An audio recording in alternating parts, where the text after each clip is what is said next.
I didn't lose you, did I? Nope, I'm still here. Okay. Let's make sure that's there. That's paused. Otherwise, oops, that's not what I meant. I just want to make sure that the volume doesn't pick up because that would be awful. But I don't think it's going to. I think I'm good there. Where is the share screen button On YouTube. on the Zoom? I'll share it from my side and then you'll be able to share. So let me just hit this really quickly.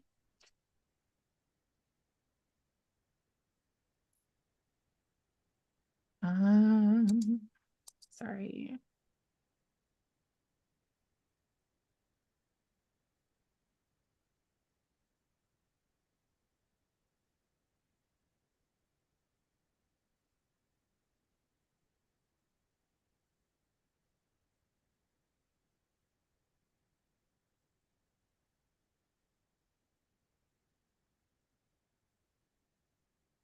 What the?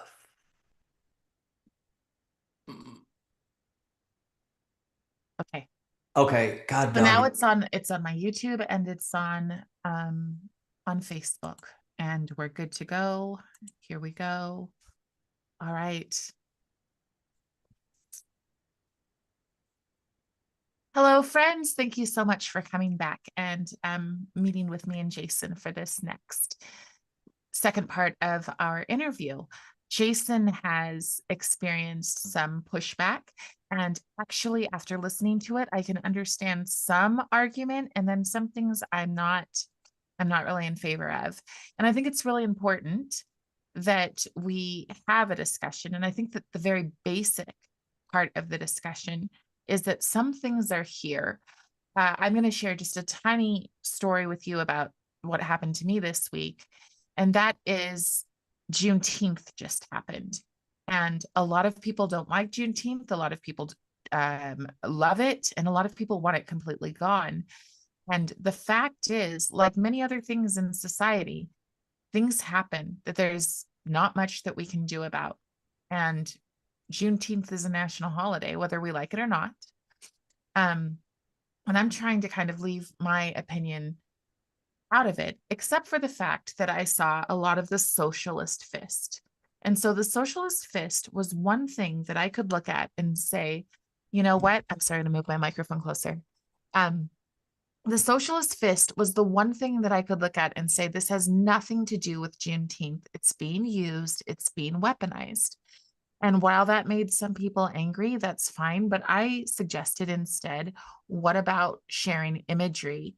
And after I shared a picture from ChatGPT, because I'm no kind of an artist, after I shared a picture, um, other people started looking and digging in and finding out that there's actually real art that surprisingly mimics what I had ChatGPT make.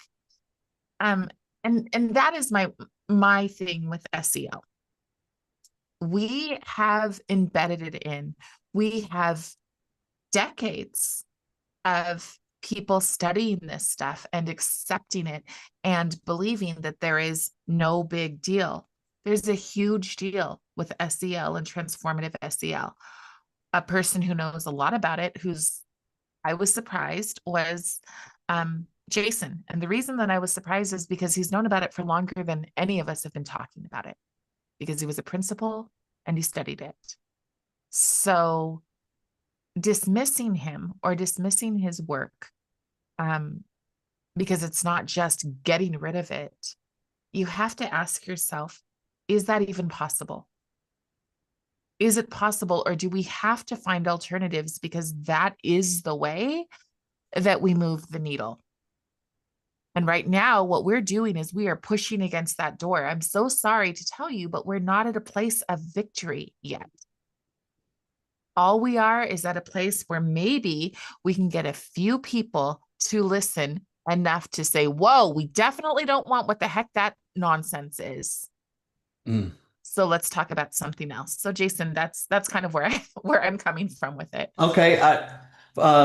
First of all, I'm grateful A, I'm grateful that we're having this conversation, but B, I also appreciate you pointing to that I've been talking about SEL for a long time, and that it stems from being an SEL specialist from 2014 to 2021. And I went to my team in 2017. I first started raising the issue of SEL with my local SEL team in Austin with the hopes of that group of people could come together and realize that our profession had been kind of infiltrated or taken over, or whatever words you want to use, by an ideological approach that was an actually in Sorry. We missed some of that. You want to start over with your part there? sure Yeah. thing. Okay. So I just want to say thank you and express gratitude for having this conversation here, and also for pointing to the fact that I've been trying to call attention to what's happening for a really long time. A lot of people first heard of me in 2021, but however, prior to that, in 2017, I first went to my SEL team because I noticed that the types of trainings and the books and the things that we were being asked to read and do were done from a political, ideological approach.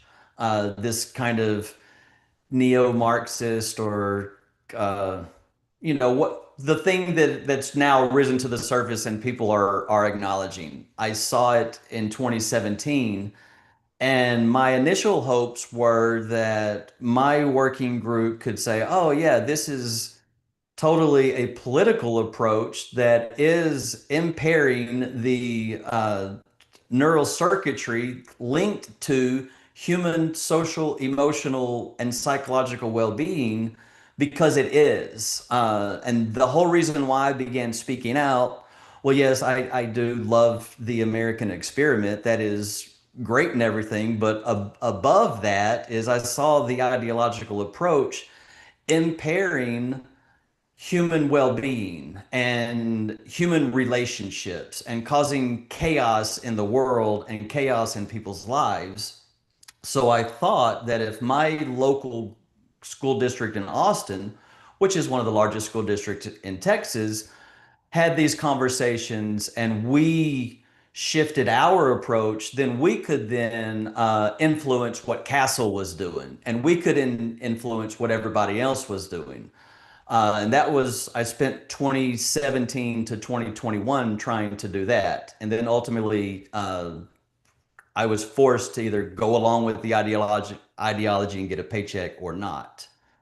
So I chose not. And then also around 2017, when I had this same awareness and started getting the pushback with the SEL professionals, that's when I decided to create Empowered Pathways because I understood what was happening in our country and really in Western democracies around the world was that the classical liberal world order that we've all been under for the past couple of hundred years was being colonized through the workplace trainings and through school trainings, through things like DEI, anti-racism, and SEL, that society, our culture was being colonized and conquered that way, and also at the neurological level, because what we practice is what we become. I mean, basic neuroscience tells us what we practice is what we become.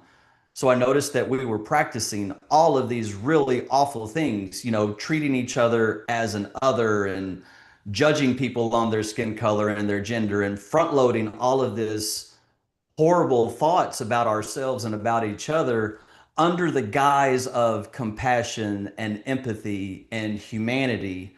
So I thought in 2017, the answer to what we're seeing is if there was an organization that provided workplace training and that provided just an idea out in the culture that could overpower this divide and conquer ideological approach, then the classical liberal world order and the American experiment could be perhaps saved. But however, every single DEI, anti-racism, well-being, belonging uh, type of professional training is all done through a collectivist political ideological lens with the things like compassion and humanity or and true inclusion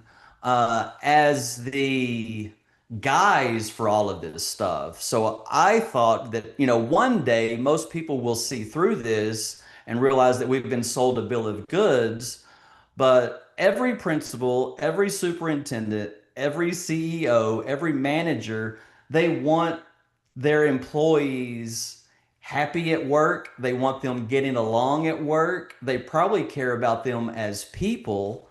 So I thought, hey, I'm gonna design this training model and put it out there into the world.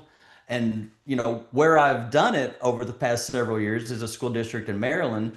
They've had a lot of success, and it's working with them. And this past week I met with two school board trustees from very large and prominent California school districts, and they will both assume the presidency in 2026, 27. And they're already inquiring, okay, how do we get empowered humanity theory into our district to A, heal the damage that has been done by the ideological approach, and then B, lift up the people within our schools and the families that we're serving, because right now is a high time of need for Yeah. self-regulation and Right. community building and coming together to solve the complex problems that we need to solve, rather than running around with our hair on fire and yelling at each other and hating each other and continuing the divide and conquer conflict economy. This morning I heard something that you said all of those different groups of hating, but I heard hating yourself. I was listening to two black men debate something, and one man was just like, if you don't support us, you're a traitor, you're this, you're this, you're this. And he said, well, what are you? And he just says, I'm black, I'm black, I'm black, I'm black, I'm black. And that's all he could say about himself. That was the definition of who this person was. And I honestly feel like this is one of the biggest reasons why social justice as a Trojan horse is such a problem, because that's what this is. SEL is social justice. It's one of the many ways they're bringing social justice into the classrooms. Yep. And what it is it teaches the person to say, I'm black, I'm black, I'm black, I'm gay, I'm gay, I'm gay. I'm from a divorced family, divorce, whatever you can think of, to hold on to an identity that makes the rest of your education very meaningless Yeah. in comparison to your identity markers.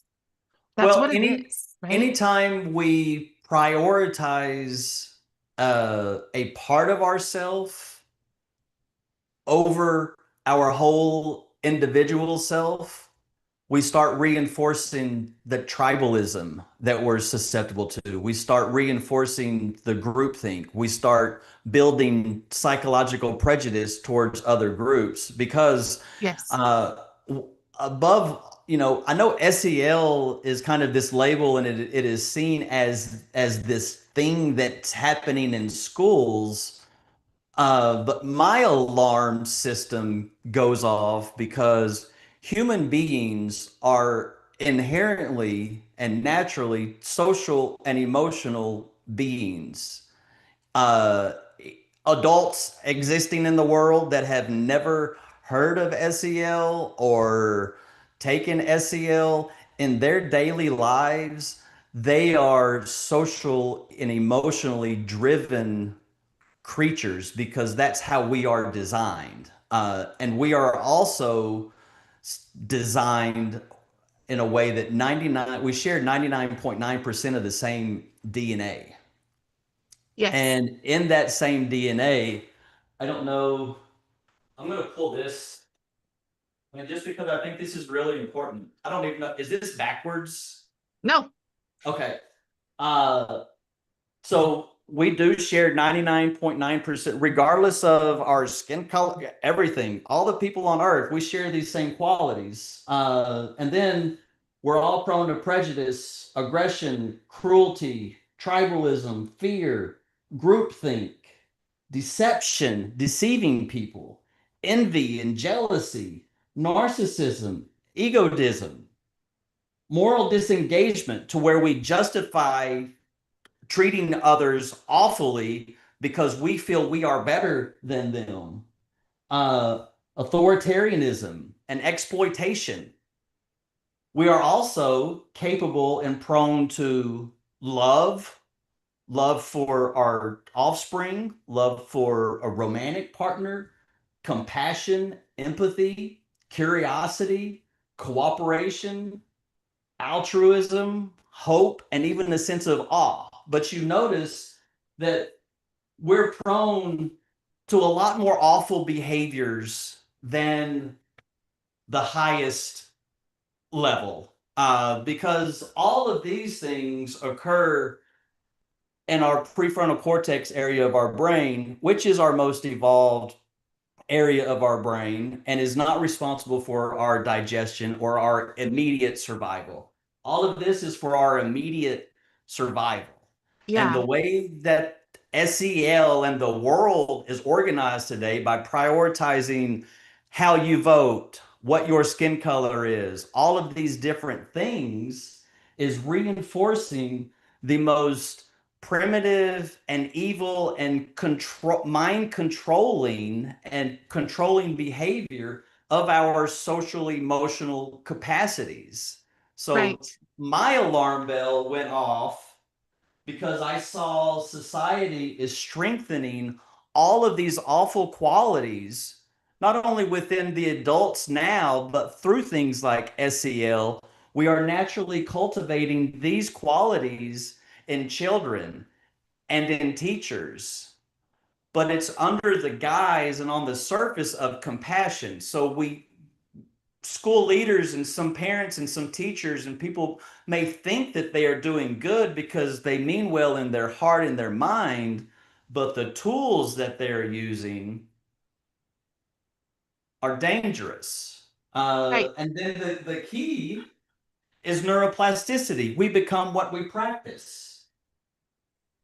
Can we stop there for just a second? Because um what I just want to push back. I want people to Please, understand that, please. so one of the things is one of the words that we hear a lot about is well-being, right? and and, Hmm. and the question is who defines what's well-being? And some of the people that we're going to talk about, or the video that we're going to talk about, says, and I do agree with this, that well-being is best taught in the confines of your own home. Some people, though, are not teaching that to their children at all. So there's one thing. But even in the image that you're showing me there, I'm thinking of multiple religious people who will feel offended by the yin and the yang. They just will. And Yeah, so it yeah. becomes this situation of where, Well, I how, just used what's the I point of school in that we don't offend, or is that even the point? Like, because somebody's going to be offended one way or another. And this is not personal against you. We no, have no, a, no, no, no. I yeah, agree. And so what I would say that is a definite valid point of concern. And if that was a point of concern within a specific community, like, oh, I can't do that at mine, then what I would suggest is, okay, there maybe there's another image that represents the duality yeah, of human nature. And this is exact. I did a variation of the yin yang. The yin yang is supposed to be evenly split, yeah. but here I Okay. have more of the of that darker side, Taking over a little bit more. because Mhm. even though we're wired with the duality, we are most prone to tribalism, fear, and groupthink. Like Right. those are the things Mm. that mostly can trap us. And if we're not careful and if we're not intentional in our practices, then those things will capture us. And it doesn't matter what our skin color is or who we vote for. If Yeah, we are not careful, we will let fear and tribalism and groupthink dominate our lives. And I feel like social media and just life in general is right now is a good representation that most people are navigating their life, whether they know it or not, through this lens of tribalism, fear, and groupthink. agreed.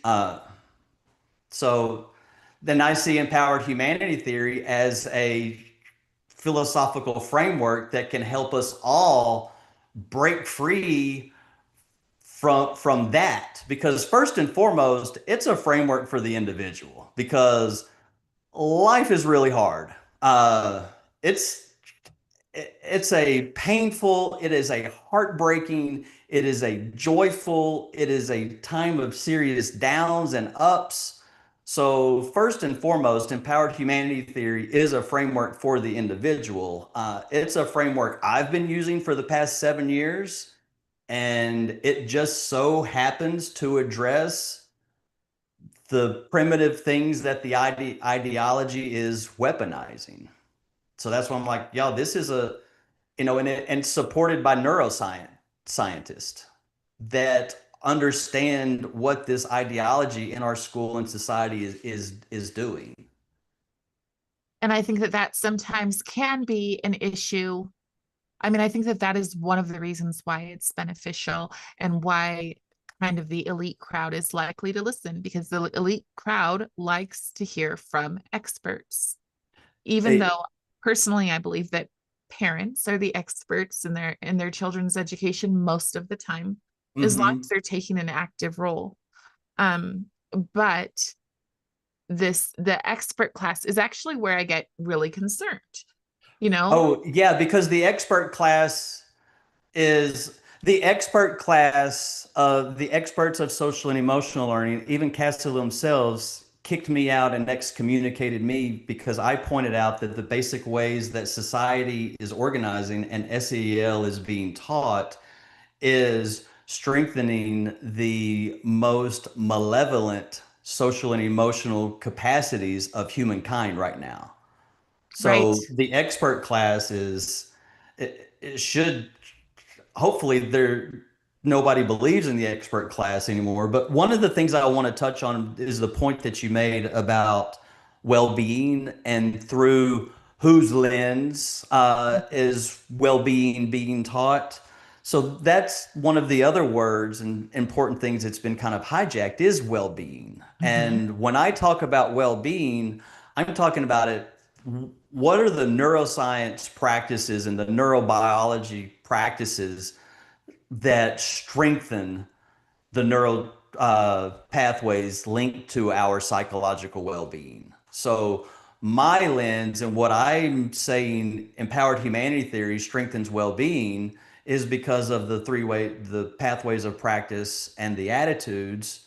When we practice them, the neuroscience says that they reinforce the neural pathways and the neural circuitry that's linked to our psychological well-being. So for parents out there and everybody out there that's hearing maybe their schools or workplaces talk about well-being, I would ask, what is the neuroscience that supports these practices?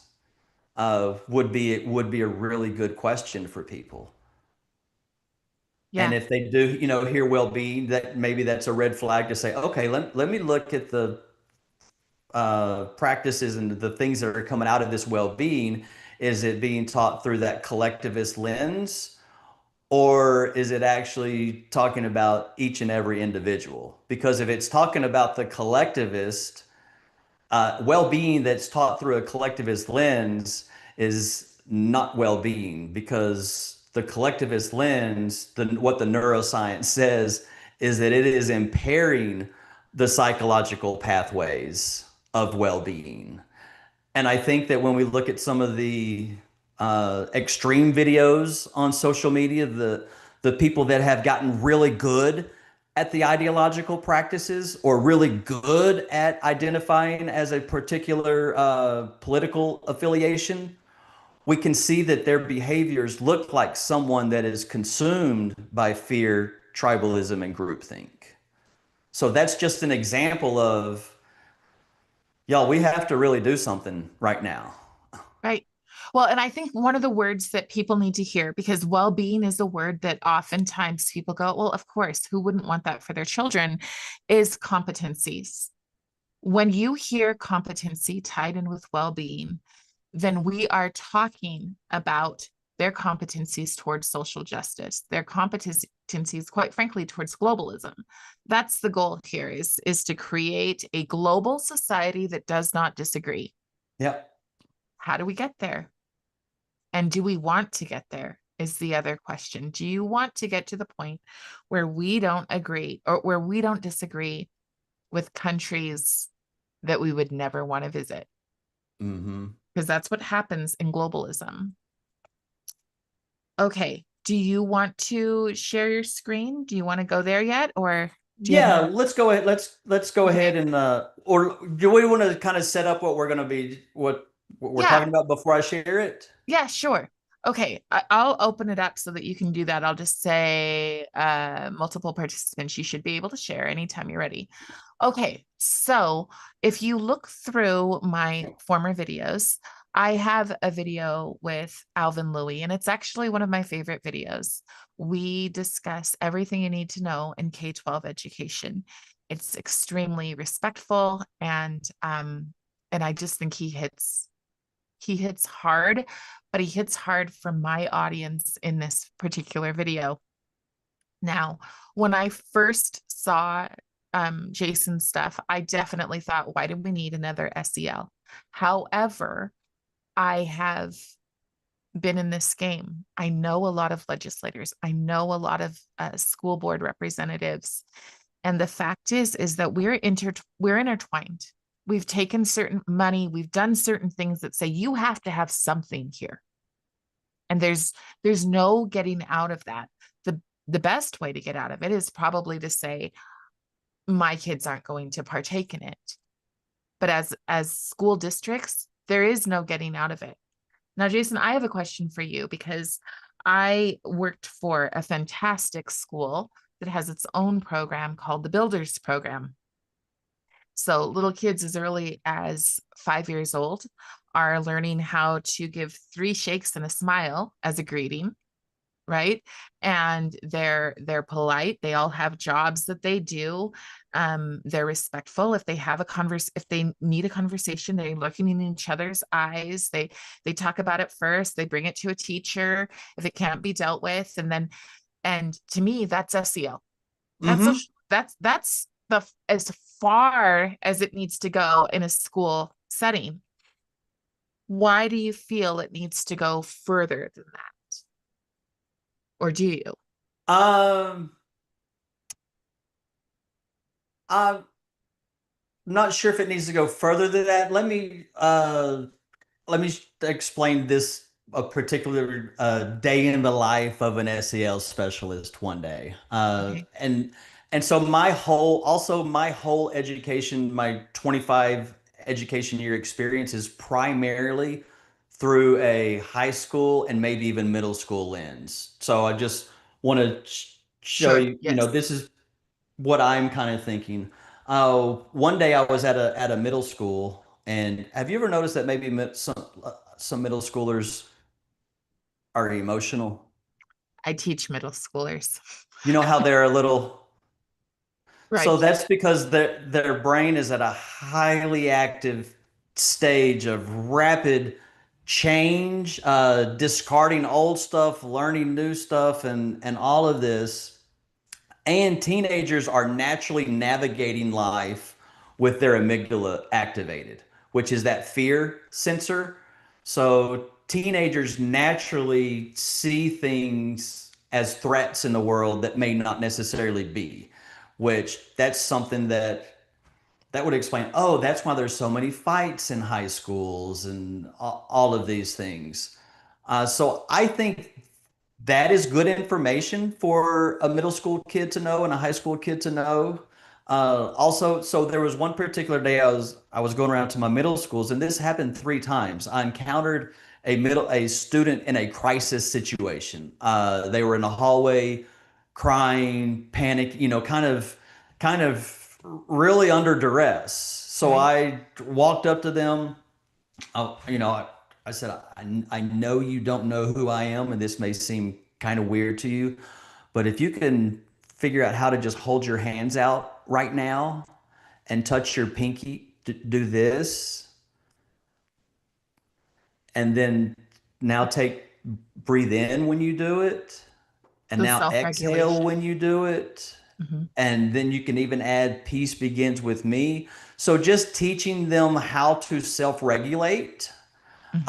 And then after like I said, I did that 3 times in one day in 3 different schools around Austin. So I'm not sure what was happening on that day, but just knowing how to self-regulate, because each and every one of those students thanked me with the most sincere and they were just like, they were amazed. They said, wow, how did you do that? I Hmm. said, I didn't do that. I said, that was you. I said, and that's the power that your breath has. Hmm. Whenever life throws us something that is going to overwhelm us, because life is going to continue to do that to us. Hmm. If there's anybody that's gotten through life unscathed without having to deal with something extremely heavy or difficult, congratulations to those people. But it is coming. So just knowing how to take a breath, knowing that I am not my thoughts, knowing that my brain it is designed to create stories that may or may not be real. And I need to have the awareness to investigate, is this person really an awful person because of their skin color? Or is this person really an awful person for who they vote for? Or could I get to know them as a whole, complete person? Okay, I'm going to push back again because you said that peace begins with me, right? So that sounds like a yoga mantra. And I know there's a lot of people who are people of different faiths who would be, you don't get to teach my child that. Okay, So you is know that what? where it's If and coming from? if I ever got pushback, I would say okay, But if you want to know about me personally, my teacher is Jesus, and I think that's a universal message. Yeah. And if my peace does not begin with me, then who does it begin with? Yeah.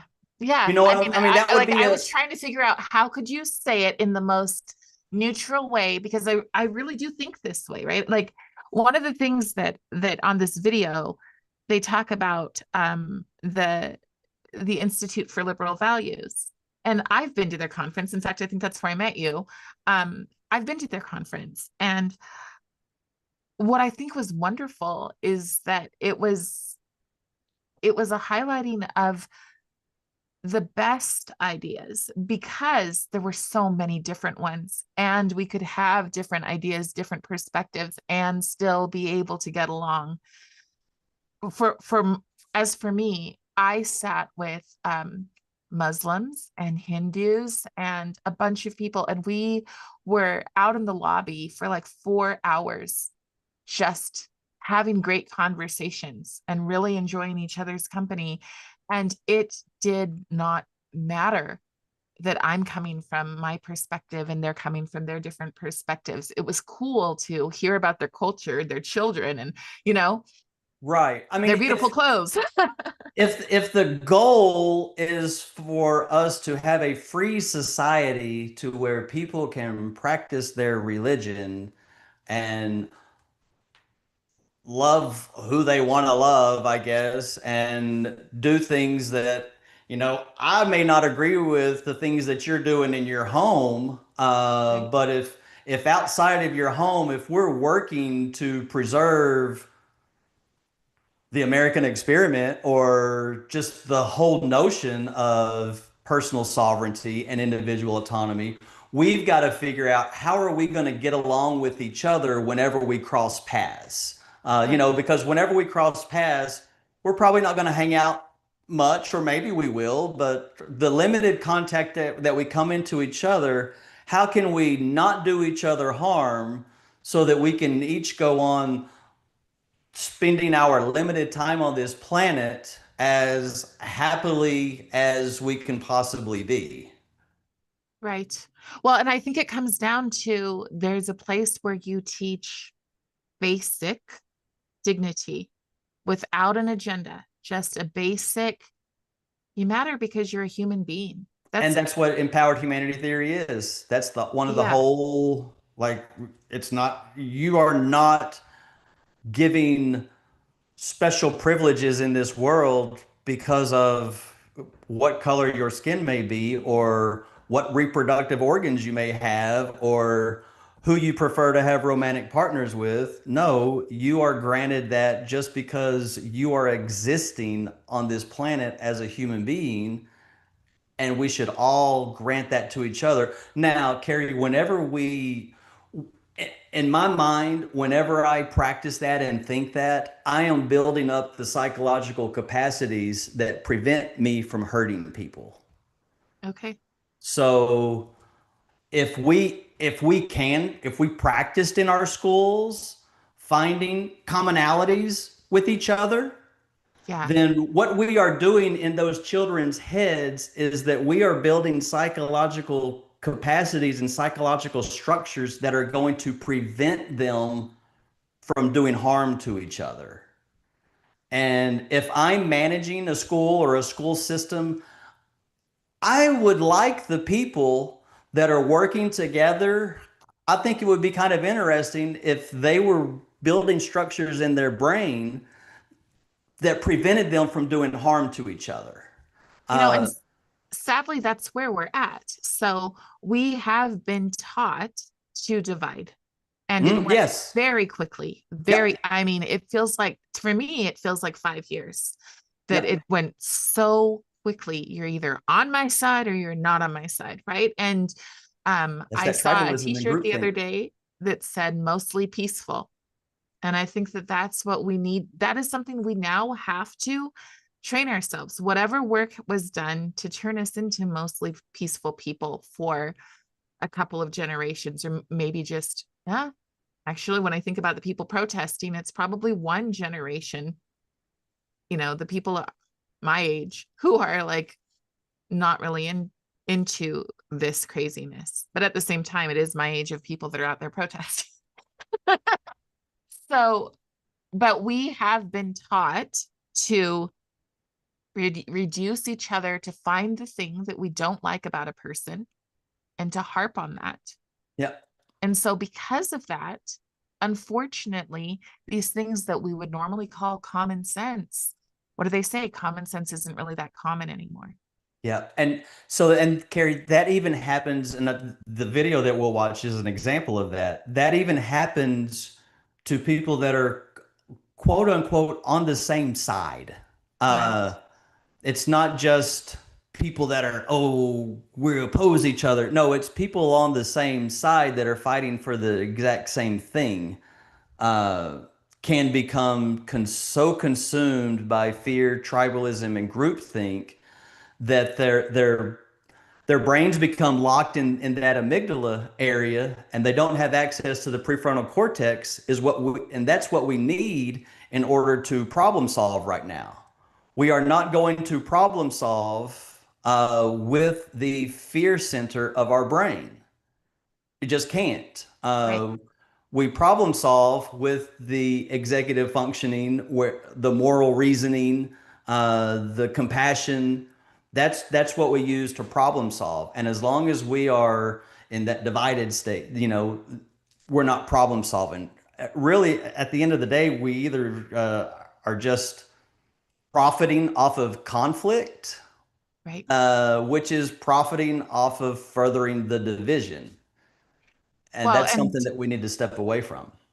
another thing that I've seen an awful lot of, a lot, especially politicians, all sorts of people, fear, fear, fear, fear. Well, That's what yeah, our kids are afraid of climate change. Our fears are, our children are afraid of white supremacy. Our children are afraid of Black violence. Our children are afraid, afraid, afraid, afraid, afraid. We see it. I don't know if you've ever been to Utah, but we have signs that say let me hold your gun until you feel okay. Let me hold your pills until you feel okay. And I'm like, you're constantly telling people to think about the worst things. Mm-hmm. And I understand that you think it's this big, empowering, whatever, but you don't have to be an expert to go, I'm driving down the road, everything's beautiful, looking at the sunshine, and here's a sign. Don't kill yourself today. Stay alive. So that's remember when I said I went to my colleagues and my supervisor in 2017, kind of in a panic mode because I realized that we were be all of us, regardless of who we vote for or how our skin color was, were being controlled or corralled or just through fear, tribalism, and groupthink. The three things that we're all most susceptible to, those are the things coming down from media, social media, politicians. Yeah, So it keeps people trapped in that fear center of their brain. And as long as people are living their lives in that fear center of their brain, they are not building community with others. They are not solving complex problems. And they are just increasing the cortisol levels and inflammation in their own bodies, deteriorating their own physical and psychological health. So that was another reason why I put empowered humanity theory. I was like, hey, the world neuroscience and history says if we do these things, it's going to reverse what is happening right now. So yeah, I've just been very solution focused throughout this whole time because I know screaming at things and people and being mad as hell, they don't do anything. They don't create change. You have to have a different idea, a different approach, and a different way of looking and seeing things. right. That, that's Yeah, and you're right. It happens on both sides. The group think if you don't align with us 100%, if you go, wait a second, let me think about this part of it. Let me consider this. We're gonna dig into this video, and um, I will have questions. There are points where there's like he quotes this group, he quotes that group, and I'm no fan of those groups, right? Um, but where because the best, my friend Julie Baleen says this, but the best lies spread because they've got a hint of truth in them. mm-hmm. And that's really what happens. And so are we in a mental health crisis? Yes, but where did it come from? Who created it? It came And from are these problems fixing it? No. no, they're exasperating it. Yes. You And know, that's, I and believe, intentional. I said they've been exasperating it in 2017 and it just continues. Right. So yeah, you Yeah. ready to get into the video? Yes, let's pull it up. Let me see what button, how do I So down share? here it says multiple participants can share. Do you see this? I'm trying to actually, there we go. Multiple Oh, participants can share. yeah. Now you're going to share your screen wherever you're at. Share your screen and we should be able to see it. I don't even see the multiple participants. Okay. So down on the bottom, you see participants, chat, react, and then the share button. Do you see that? The share? Uh-huh. The share button. Okay, yes, yes, yes. Okay.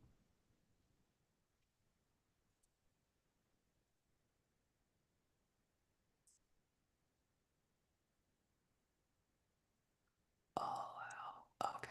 So then you should be able to click on the click on that little green button. I am. Fine. It did something to take me through my settings to Oh, allow the privacy.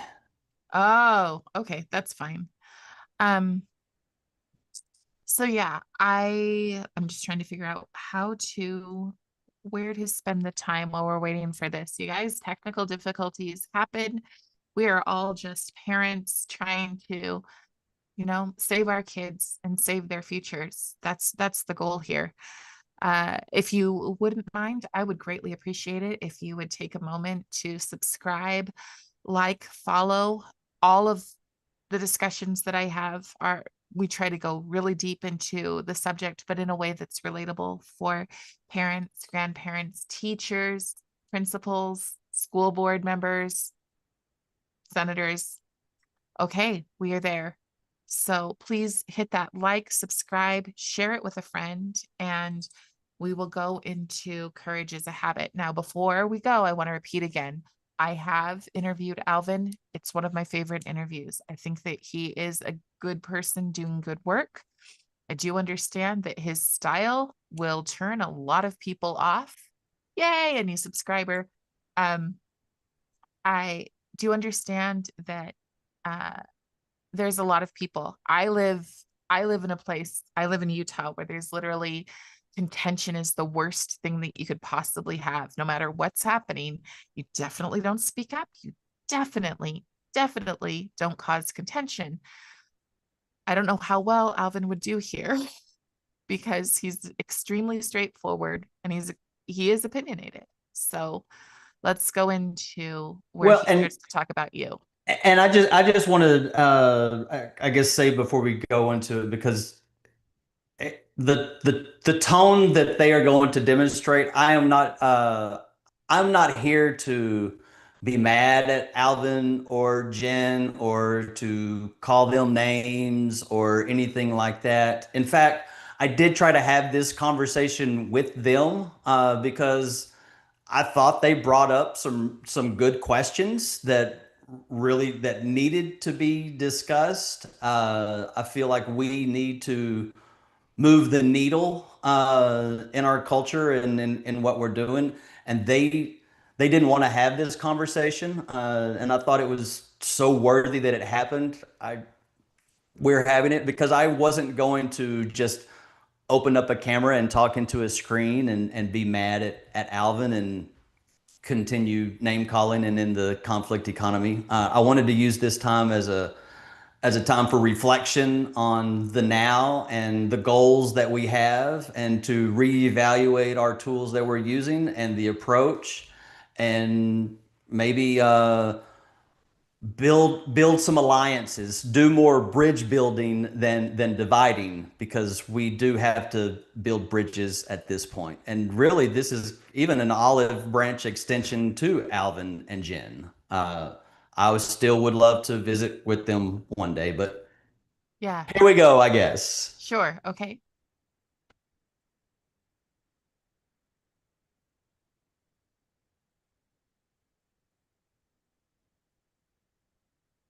Maybe.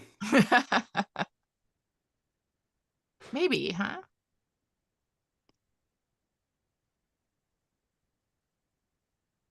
I mean, obviously the internet is on. Right, I can see that. I mean, you've got notes on where their points are, right? Yeah, Okay, yeah. we can discuss it that way. We could that sounds good Okay. to me Okay. because I'm I was a little iffy about sharing their language and tone because it was just filled with personal insults and a complete misrepresentation of my work. And I was more interested in clearing up the misrepresentation of my work Yeah. than the personal insults, because that's, I don't know, kind of funny to me. Yeah. It's I think it's hard. I understand. I understand the hatred that we have for the people who've brought this stuff into our schools. I really do. I Yes. get it so much. But I'm just still because here. we approach it differently doesn't mean that we don't all have within us that rage, you know? And Right. and we approach it differently. I think that's also I think that's a training. You want to stop the share so we have Uh, our full picture instead of just sure. Let me just try one more time for fun and sure. just see if it. Okay. Yep, it doesn't look like it will. Bummer. That's probably a good sign, actually. Yeah. Uh, one one of their main points was I claim and state that my idea, empowered humanity theory, and first and foremost, it's not just an SEL alternative. It is a complete alternative to what is happening in our world with the ideological take over with people that are consumed by politics, people that are consumed by fear, and just want to do something different. So I talk about a value-centered identity, and that cannot be you. It can't be hijacked. It can be I guess, bastardized, because right now the school system and society is telling people you are defined by your skin color or Mm, by your gender or by who you vote for. Those are the things that define who you are. mm, So, what I'm providing is no, you get to define yourself based off of your chosen values, not values that others choose for you. You don't identify as a white person or a black person or a Republican. You identify by your values. And that means you let your values guide your behavior and guide your thoughts. For example, one of my top values right now is liberty. And I chose to go back and be a high school history teacher because my love for liberty is like, I need to pour this into the minds of young people right now because young yes, people, they don't have that. right. And once I was battling, I guess, both sides of the left and the right because Alvin, it's not the first time he's attacked me or other people from the anti woke have attacked me. So I just chose to go live by my values. Yeah, But that idea of a value centered identity, Castle cannot hijack that. A school system cannot. Now, I guess the way that they could hijack it is they could say, no, you don't identify based off of your chosen values. You identify based off of your skin color. Well, that's not empowered humanity theory. That's a deviation from it. That's not co-opting it. And then I talk about dignity lens. You are worthy as a whole human being. And really, when we tell children that you were born into the wrong body, that's a dignity violation. So if there was a deeper understanding of dignity, then we would have that language to push back in our society. Like when we tell people they're born in the wrong body, that's violating their dignity. Or when we tell people that you were born into this world better privileged than other people, that's a violation of human dignity. When we assume that people are oppressed and we assume that on them, that's a violation of dignity. So I know that word dignity is thrown around, but it's not talked about what does it mean. So whenever we talk about what dignity means, we will realize, oh, there's all kinds of dignity violations in our world right now, and what can we do to undo the dignity violations? And then finally, I talk about a mindset, a compassionate, inquisitive mindset, rather than a mindset led by fear and judgment. That judgment of, oh, you're a white person, so you must be X, Y, and Z. Or you're a straight person, so you must be X, Y, and Z. No, how do we lean into that situation with inquiry and get to know the whole person and be compassionate, like real genuine compassion, not I have to show this person compassion because they're part of this identity group, or I don't show this person compassion because they're for this identity group. No, a human being that is suffering is someone worthy of compassion being extended to. So the empowered humanity theory philosophy and framework is a complete 180 from the ideological approach. Even though maybe there might be some of the same words, uh, I'm sorry, but I can't just make up new words. We can use the words that are there and we can have a shared understanding of what those words mean and a shared definition of this is how we are going to define it. And we're going to align our practices around dignity. Are we rewarding certain groups of people?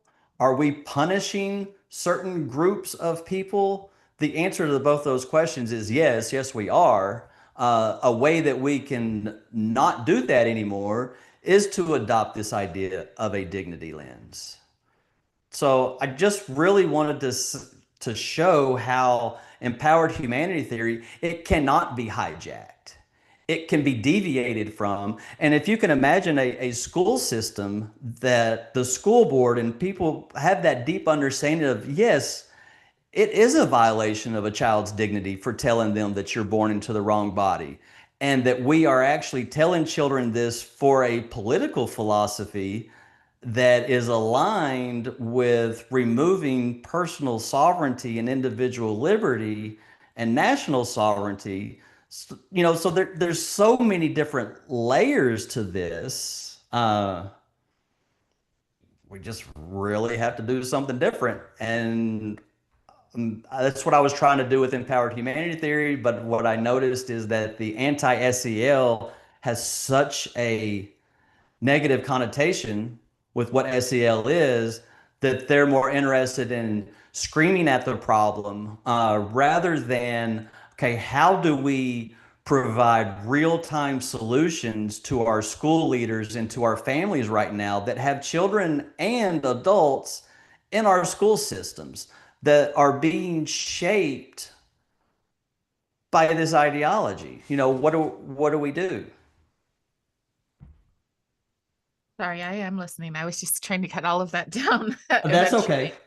No, okay. So the problem is the deviation. The problem is that when we give them any words that they've already co-opted, they use that to implant. So we'll get a word like high quality education.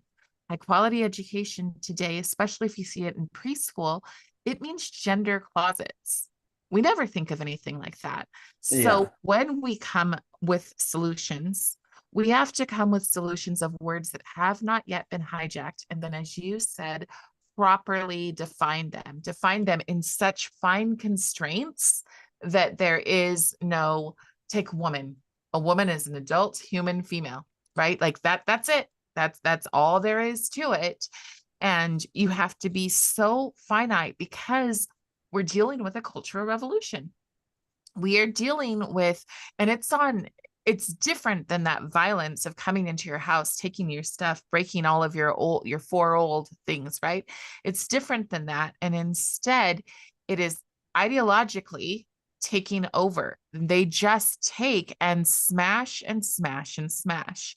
So when it comes to our ideas, when it comes to our solutions, they're waiting for a loophole. They're waiting for that one moment when they can say, ah, you said high quality. All right, we're good with that. Or, here's a great one that I just saw this week, civics. Wonderful. Well, we all want civics. You're teaching history. Yeah. I taught American history, but civics today means that you're allowed to go into churches, no less, those non-political spaces, and tell people that in our civics program, we teach that no one is illegal on stolen land.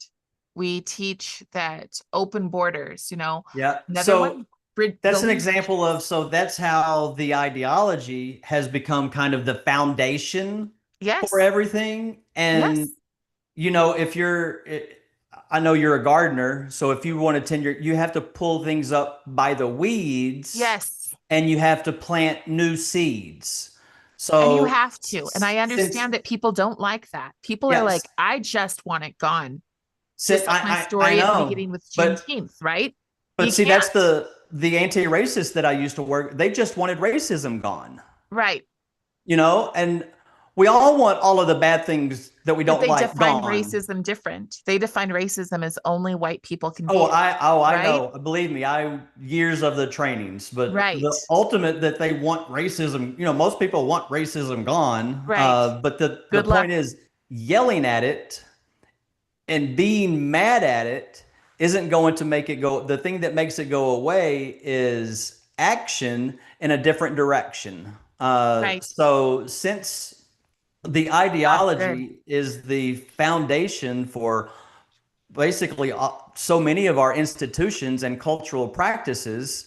And empowered humanity theory addresses the kernels of truth that the ideology manipulates, and it's supported by historical wisdom across time and cultures, and it's even supported by contemporary neuroscience.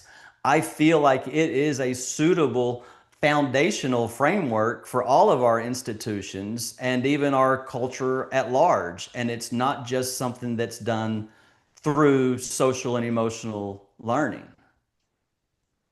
Right. Uh, Let's go to the next. Go to your point. You have a notebook there. Did you make notes on them? If not, I've yes, got a few I things. think one of the other there's a few, minor points I wanted to discuss throughout, but another really valid point was they noted that on my website or my old website, the spoiler alert, Empowered Pathways is no longer an organization. I decided to fold it. There was too much criticism and not enough support. So I decided Oh, to I'm do sorry. something else with my life. I'm still promoting empowered humanity theory and still available to do those things, but I'm just no longer putting effort and energy into an organization, trying to build an organization to change the things that I've been, because I spent 8 years doing that. So Right. I I think get it. Alan will be happy to know that I'm really no longer promoting Empowered Pathways as an organization that can provide the solutions to what we're looking for. But he mentioned, so I quoted, I said SEL as a lever for well-being and societal cooperation when Castle used SEL as a lever. They were using it as a lever for social justice at the time. And he was like, what a little bit, cussing at me for not even changing. That was very strategic and intentional on my part Right. because from 2017 to 2020, I was not trying to reach people that were mad at SEL. I was trying to reach school leaders that were being told, you have to implement, you have to do SEL now. And I knew it was all this collectivist ideology. So I was trying to be a beacon of hope and light to people that knew the district was telling them, okay, you got this money and you got to do SEL. So Here's the solution.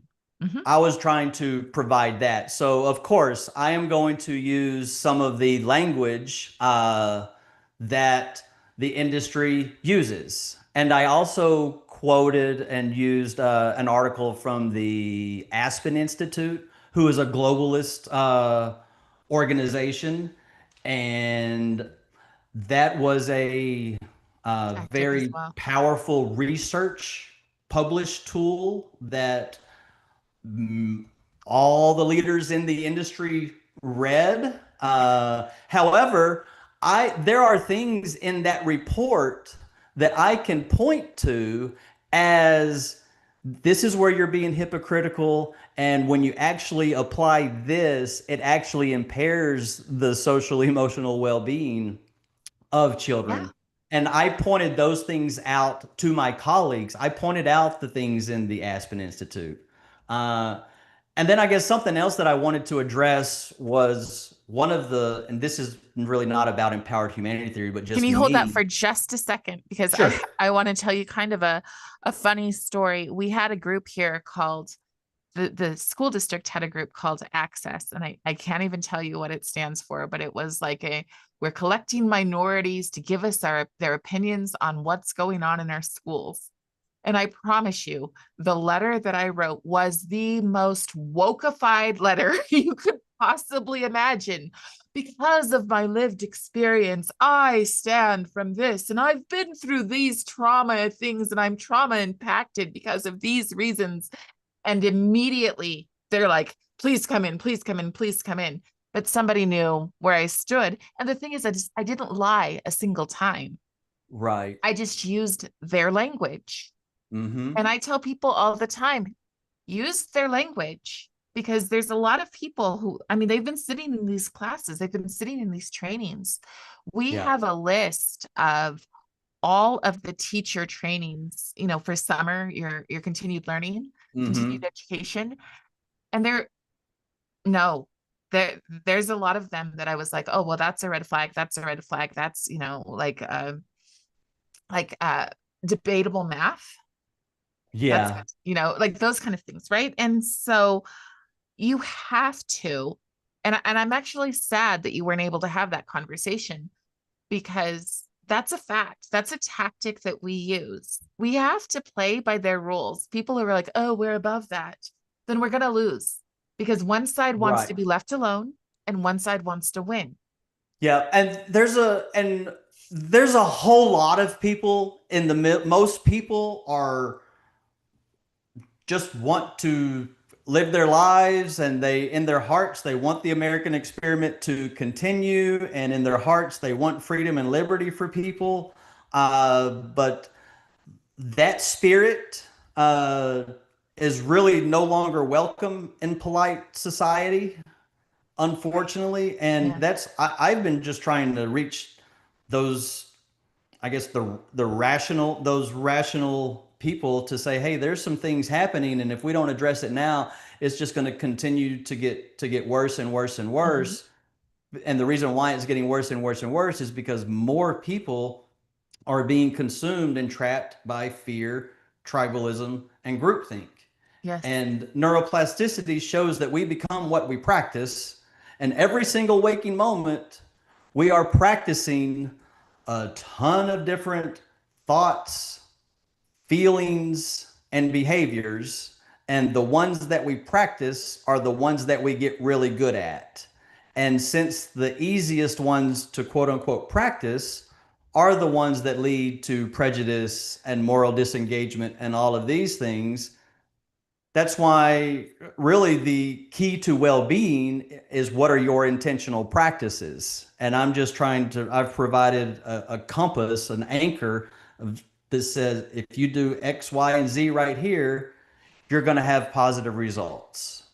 You're going to be a more resilient person. You're going to be more calm, and you're going to have less things are going to bother you in your daily life, and you're going to be able to navigate it with more joy and equanimity, steadfastness, and be able to address the things that come up in your life. Right. Uh, Right. but the other thing that he kind of accused me of was, I guess, shilling for globalism and the globalist. And I would just like to add to that I have never been a political person. In 1992, when I was a junior in high school, I first developed my love for liberty and America, and I understood that the issue was not left and right and Republican and Democrat, but the real political debate is globalism versus national sovereignty, and that there are politicians on the left and the right, the Republicans and the Democrats, that are wanting globalism, and then there are those that are wanting national sovereignty. And I did a podcast a few years ago called Reformation Radio. I did several episodes. One was called "We the People" versus the World Economic Forum. One was called an off ramp, building an off ramp for humanity. Like, okay, what are we doing now with these things? These things are being imposed on us, and they're happening whether we want them to or not. They're still happening. And every day that the sun comes up is another day that those things are advancing. So, what are we, the people, going to do? And that particular episode of me trying to get people united against the globalism, it got about 37,000 downloads Wow. in 215 countries.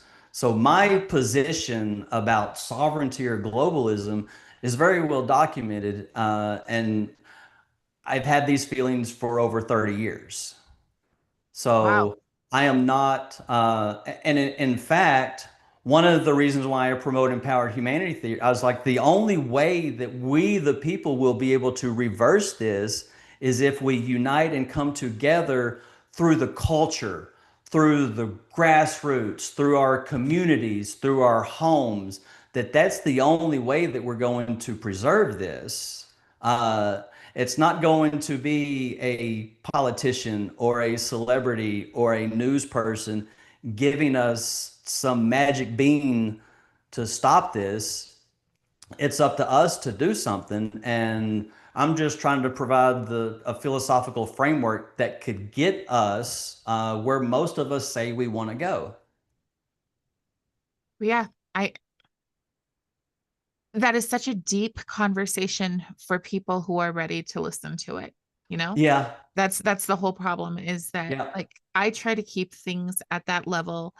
Two things. One, how do we decently have a conversation? How do you address those things without losing your mind? Because it's hard, especially when people like attack what, your physical appearance. By the way, you're looking sharp.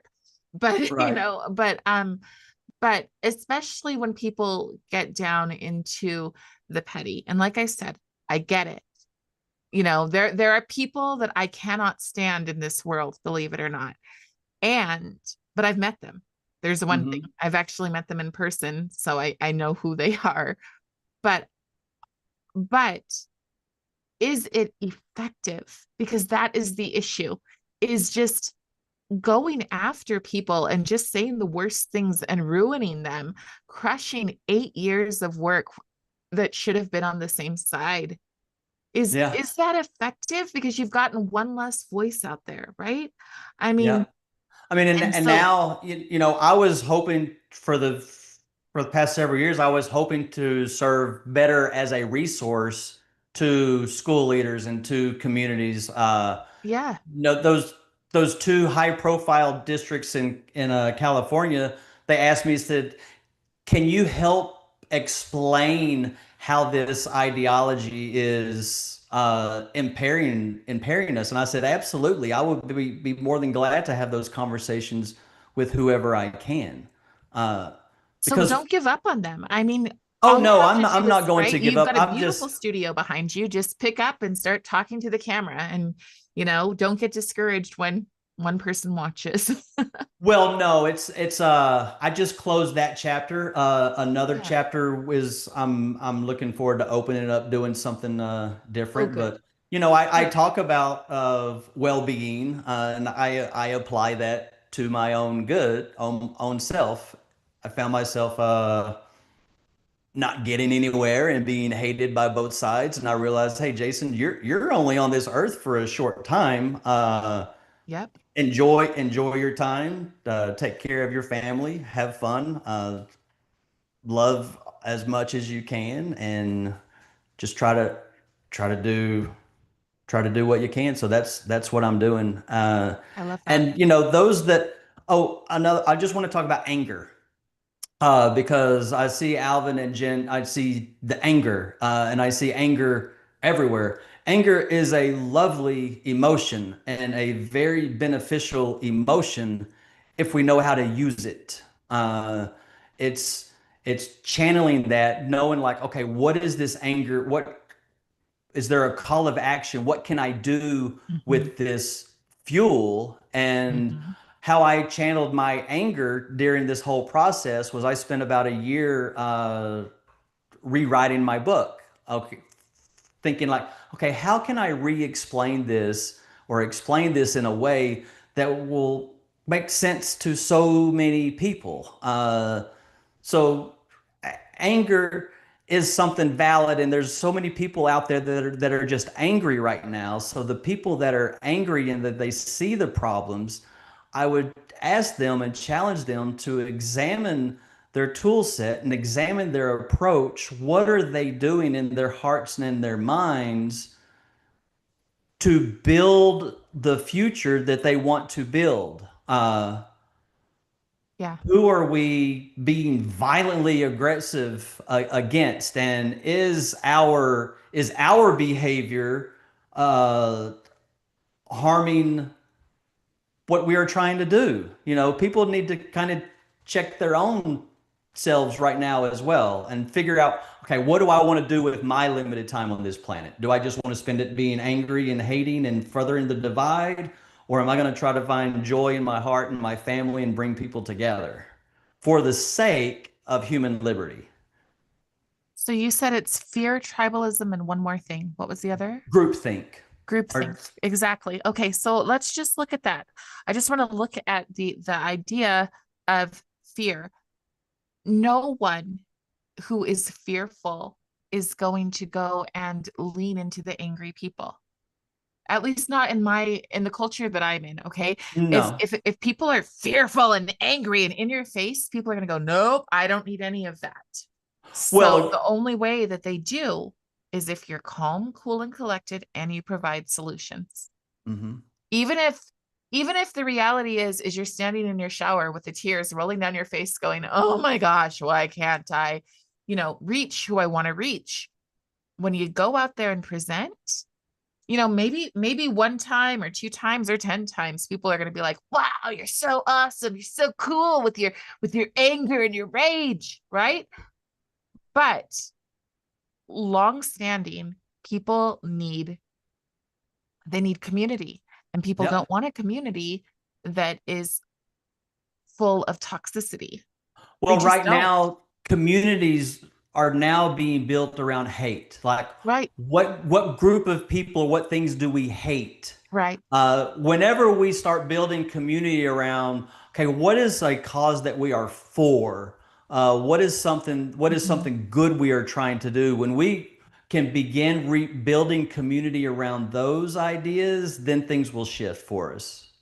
Yeah, I don't know if you saw my friend's film Beneath Sheep's Clothing, um, Julie Bailing, but in the end of it, the original ending, these kids who'd been brainwashed, who had like the goggles, the woke goggles on, at the end, they take off their glasses and they walk out into the field and they go and they just play on the swings and the slide and they're back to being normal kids. Hmm.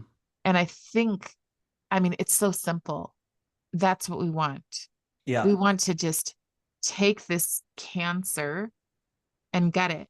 And that's the thing, is that the people in this group want to take this cancer and gut it. And the people in the middle want to take this cancer and gut it. And the people over here want to take this cancer and gut it.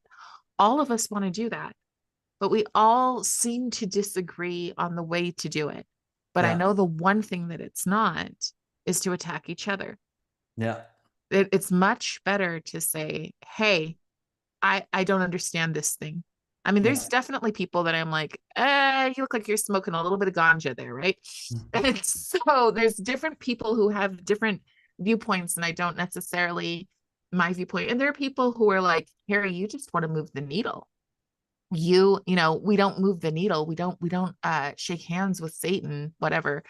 And look, nobody would like to take this bomb. I would take the bomb, run with it, and have it explode on me if Hmm. it meant that my children and the kids that I know didn't have to experience it. Right. And so I'm not a person who wants to take it, run, win, and go, "Look at I don't have that desire at all. My desire is to get it out. But Yeah, if the only thing I can do is take a small win, if the yeah, only thing you can do is get your book into two schools yeah. that are going to go, this worked. We were Well, mentally exhausted. I'm in one school district in Maryland, Yes, that's what I'm pretty saying. entrenched, and they don't even promote it as an alternative idea. Yeah. They have real issues and situations that pop up, and they see how empowered humanity theory can address that, and Yes. they bring me in to provide that structure to help those people work through those issues and strengthen the climate and cultures of their campuses and whole communities. Yes. So And that's, I mean, all we can do is all we can do. yeah. And And every district that I'm in, it's that's rising up. somebody that's safeguarded from the toxicity. Yep. And we have those little people all over the place. But maybe, I guess, and this is how I'll wrap it up, but maybe we can give a little bit of grace to the people who aren't our enemies. I mean, really, like, could we just start there? Can we just start with this person is not my enemy? Yeah.